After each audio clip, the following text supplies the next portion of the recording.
Hey rockers, welcome back to the channel, and thanks for tuning in, man. I got another story that I thought about from the past.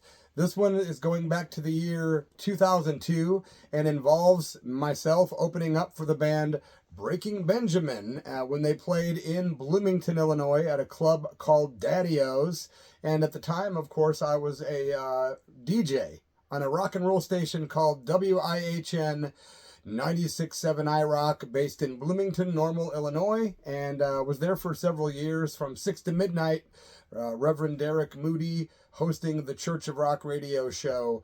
But we were doing, and the reason I got into radio is because I love music and rock and roll, right? And when I got hired at 96.7 iRock, the general manager, Patty Donspach, a great lady that I admire, she basically sat me down and said, look, Derek, that was the name I use in radio, Derek Moody, still do to this day. And Patty says, hey, Derek, I need a real rock and roll guy, not like somebody that's pretending to be rock and roll on the radio. I need somebody that's like, you know, a real rock and roll guy. Anyway, I said to her, I'm a real rock and roll guy. I sing in a rock and roll band, punk rock. I've done hard rock. I've done some country and blues, but I'm a rock and roller, man. I live the lifestyle, and you got one if you want one. And so she hired me, man. And I loved being on the air at iRock. It was awesome. Got to meet so many cool rock stars, get to meet so many friends that I'm still friends with today. Really good, cool people that I'm really blessed to have connections with on different levels. You know who you are, rock and roll. And thanks to all the ex-rock and roll listeners from iRock. If you're watching, leave a comment below if you used to listen to me on nights at 96.7 iRock. And we were promoting the big song Polyamorous by Breaking Benjamin. And that was 2002, man. The album was released in August of 2002. Breaking Benjamin, love 'em or hate 'em, they have sold a lot of records. Breaking Benjamin, new metal sort of band. Easy to put them into a category, but that's what most would call them. American rock band, basically from Wilkes-Barre, Pennsylvania, formed in 1999 by lead singer and guitarist Benjamin Burnley and drummer Jeremy Hummel. Of course, the album Saturate is the one I'm referring to. It came out, it's their first album from August 7th, 2002. And Jeremy Hummel, of course, was later replaced in 2005. And of course, Ben went through a lot of really bad health issues due to alcohol consumption, which I hope he's doing okay today. From what I hear, their 7th album is coming out soon, and they keep playing, man. And of course, Benjamin Burnley is the sole remaining original member of the band. But let me tell you, man, people sometimes say, oh, Breaking Benjamin, they're repetitive and generic or whatever. But let me tell you, these guys in the USA, the band has sold more than 19 million units. 3 platinum records and 2 gold records, including several singles, 3 of which were multi-platinum, 3 were platinum, and 6 were gold. WTF. So they just played in Portland, Oregon recently. I live down here in Southern Oregon. I did not get to attend the show, but I can tell you what they sounded like when I saw them. I got to open for them, and the date was October 23rd, 2002. I was fronting a band called the MEGASONICS. Whenever I needed a band, whenever iRock had like some kind of event and they needed a local rock band to open, I would always get an opportunity. Several times we opened for Jackal and other bands to be the opening act. So I reached out to a band called the MEGASONICS, who were cool enough and way talented, man. Great band, great band.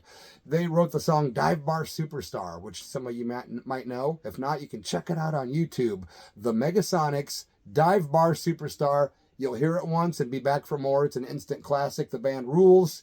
These guys learned a set of songs that we would cover on stage, including some of my original songs from the past, because the guitar player from the MEGASONICS was Dave Glover, who was later in my band Bloody and the Veins. We'll go there in a minute. I want to tell you, before we actually opened up for them at Daddios in Bloomington, Illinois, I got to interview drummer Jeremy Hummel. And that interview can be found in its entirety. It's like maybe 10, 12 minutes.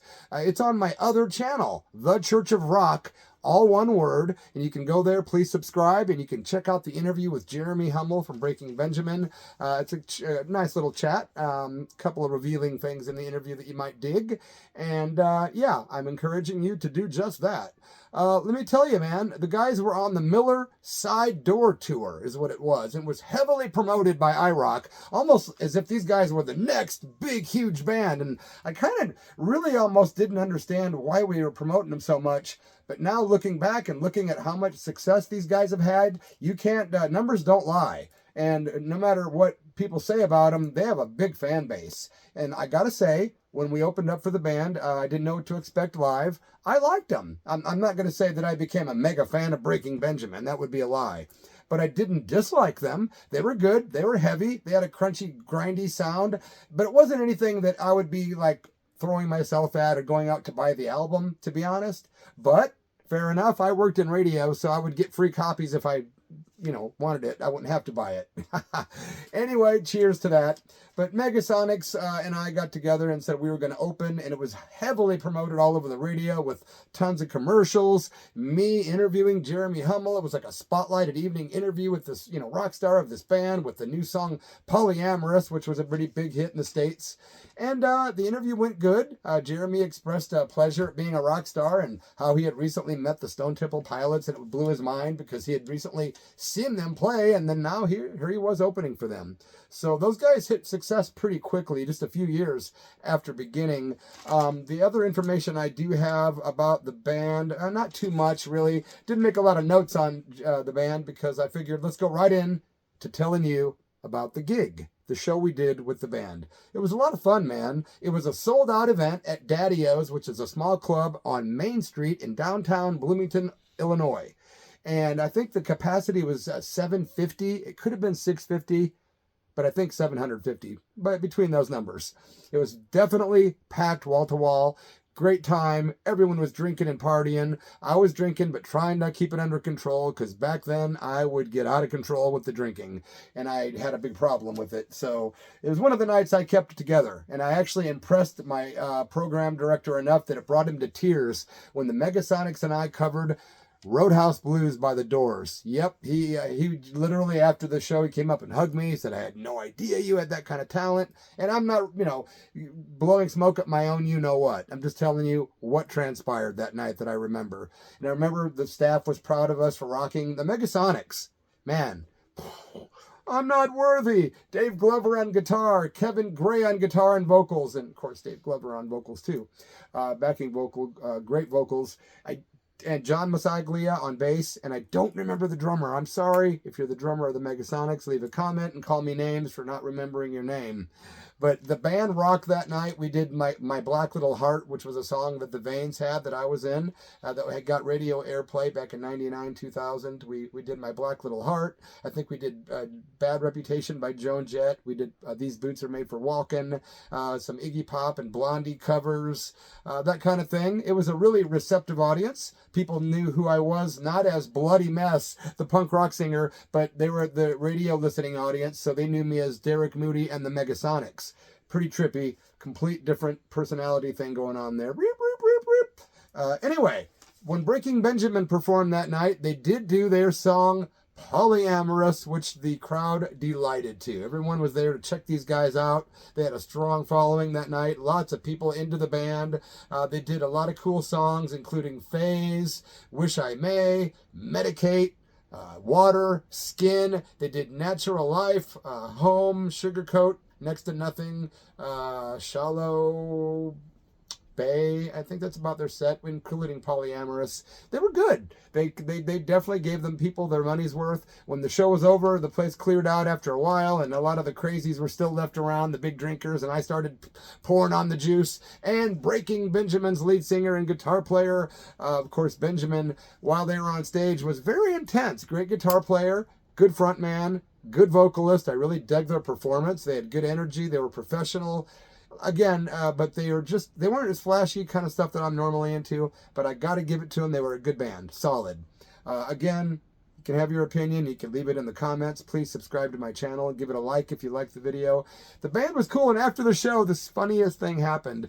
I was hanging out with Ben, and I was giving him compliments saying, hey, man, I really liked your stuff. And he goes, no, man, I wanted to let you know I really liked your vocals a lot. And I go, thank you, man. That means a lot to me because I don't play any instruments. I rely on my voice. So that was cool that Ben gave me that compliment. And I know he was being genuine because we were talking kind of musician to musician kind of talk.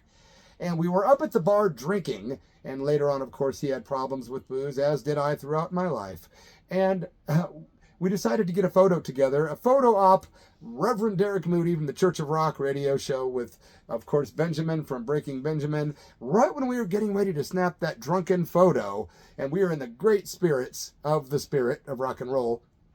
Ben lifts up his shirt, and you can see that photo if you go watch that video at the Church of Rock YouTube channel. You can see the photo of him lifting up his shirt with this big cheesy grin, but what he didn't expect was me to jump my head, or push my little head down in the picture and put my tongue right on the tip of his nipple. Yep. And there's a girl in the background that's completely laughing her ass off. You got to see that photo. It's a classic photo, which I think you'll dig.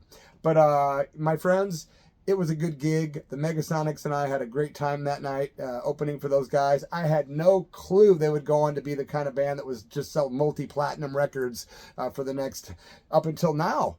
So it's like crazy. You never know who you're playing with or who you might be seeing that might blow up. You never know. The most talented bands that you meet sometimes never get a shot at fame because it's just a small percentage of people that get those big numbers, man. It's just an unfortunate thing. It's a matter of who you know and who you, that rhymes with grow. I'm just kidding. But you know, my friends, I appreciate you being here. There's not much more to elaborate except that was a really good night. I remember having a good time with a lot of good people. Breaking Benjamin were all cool. The whole band was kind. They were all very normal kind of dudes, approachable, no ego trips or anything like that. And at that point in time, no apparent alcohol issues. But I definitely drank some beers with Ben, and we were definitely buzzed and having fun at that show. And I'm proud to say I got to open up for those guys, man. You know, thanks for checking out this video, you guys. I appreciate each and every one of you. You can contact me in the email section in the description area. The email is in the description area, I should say. And I got tons of ideas for more videos, so I'll probably be back before you can say rock and roll. Cheers, man. Please subscribe. Please.